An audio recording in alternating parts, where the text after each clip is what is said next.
Children who aren't given proper resources are going to be left behind as education continues to move forward to a more tech-focused curriculum. We need to make a change so that both students and teachers are provided with the right supplies they need for a correct education.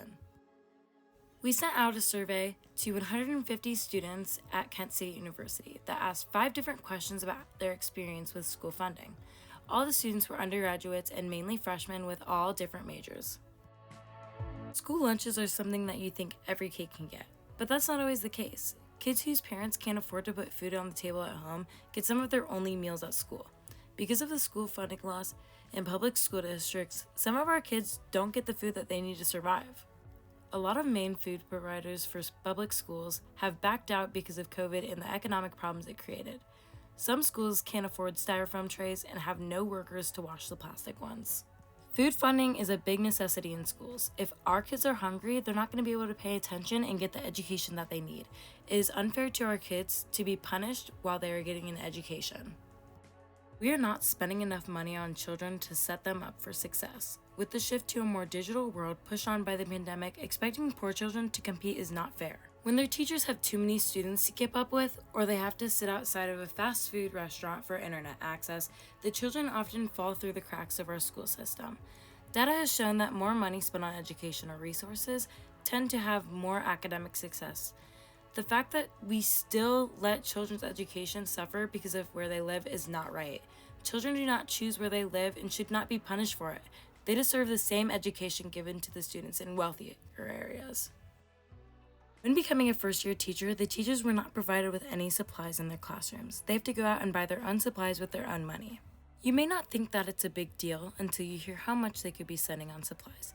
According to Mr. Damon in the movie American Teacher we watched, about a teacher who went out and bought her own supplies, she spent about $3,000 on supplies in her classroom for her and her kids. A lot of teachers will have to end up getting grants for their first year so that they can afford to pay for the supplies that the school system will not provide for them. You may wonder why on your kid's supply list it says tissues or paper towels. The reason is because the teacher is responsible for those costs, and you'd be helping the teacher save approximately $70 by helping out. It does not seem like a lot of money, but in the teacher's point of view, it means a lot. But now, with what we are going through in the world right now through this pandemic, we would need to start supplying hand sanitizer and Clorox wipes. If parents start funding that for the teachers, it could help the teachers save hundreds of dollars in the long run. Extracurricular activities have 2 different types of funding: student activity funds and district activity funds. Student activity funds are activities where not only they participate in the activities, but they are also involved in managing and directing them. The activities are also usually done during school hours. Some examples would be yearbook, student council, or art club. Then there are district activity funds, which are activities usually done outside of school and are ran by the school and is open to be viewed by the district. These activities would be athletics, school plays, or music concerts. As more schools start to make budget cuts, pay-to-play starts to become more sought after.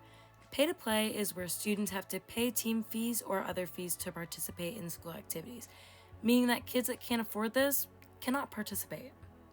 These extracurriculars have a very big impact on students' lives. Students that tend to do extracurricular activities have better grades, better attendance, and more positive attitudes. Students that can't or choose not to participate in extracurricular activities tend to have a worse attendance than those who do participate.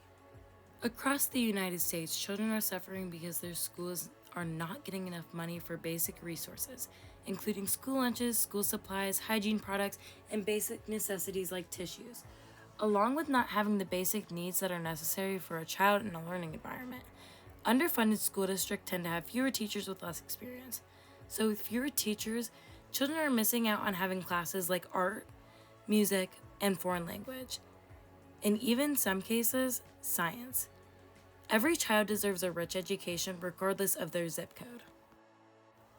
Non-white populations and populations of color are the ones suffering from us not taking a change. Every child deserves a rich education regardless of who they are or where they come from.